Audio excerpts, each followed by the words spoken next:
තෙරුවන් සරණයි. පින්වත් ආරණ්‍යවාසී ස්වාමීන් වහන්සේ නමක් වූ පූජ්‍ය කරන්දනියේ ප්‍රඥාදීප පින්වත් ආර්යයන් වහන්සේ සෑම දිනකම අලුයම 4:30ට උන්වහන්සේ මේ සංසාර ගමන අවසන් කරනුවස් සක්මන් භාවනාවේ යෙදෙනවා.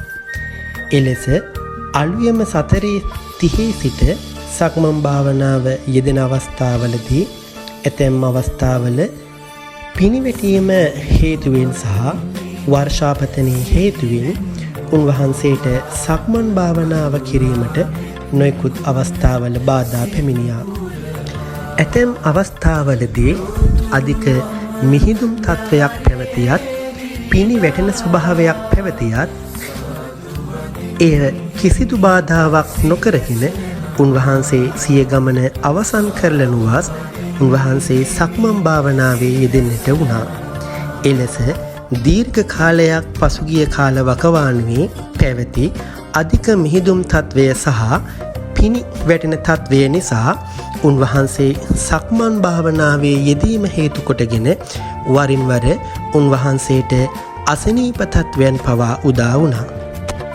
එය මුල් කරගෙන උන්වහන්සේට මේ සංසාර ගමන අවසන් කරනුවස් මේ සක්මන් භාවනාව සුව පහසුවේ යෙදීම පිණිස අප විසින් ඉමහත් ශ්‍රද්ධාවෙන් හා භක්තියෙන් අපගේ ධනය, ශ්‍රමය හා කාලය කැප කරමින් උන්වහන්සේ සක්මන් කරන්නා වූ ඒ සක්මන් මළුවෙහි උඩු වියනක් ලෙස වහලක් මෙලෙස සකස් කොට උතුම් ගෞතම බුදු සසුන උදෙසා සංඝ සතු කොට පූජා කරන්නට යෙදුණා.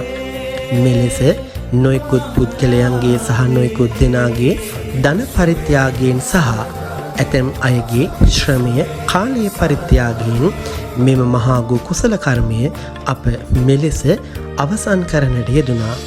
හෙට දිනේදී එම සක්මන් මළුව ගෞතම බුදු සසුන උදෙසා සංඝ සතු පූජා වස්තුවක් ලෙස උන්වහන්සේ එම සක්මන් මළුවෙහි කිසිදු උපද්‍රයකින් තොරව නිරුපද්‍රිතව සක්මන් කිරීමත් සමග එය ශාසනය වෙත පූජා වෙනවා.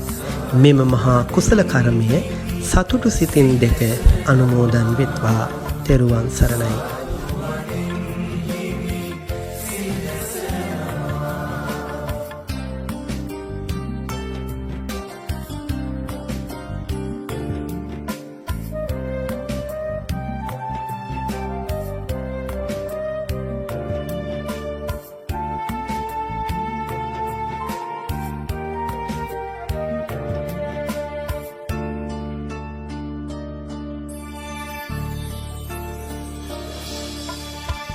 Anurana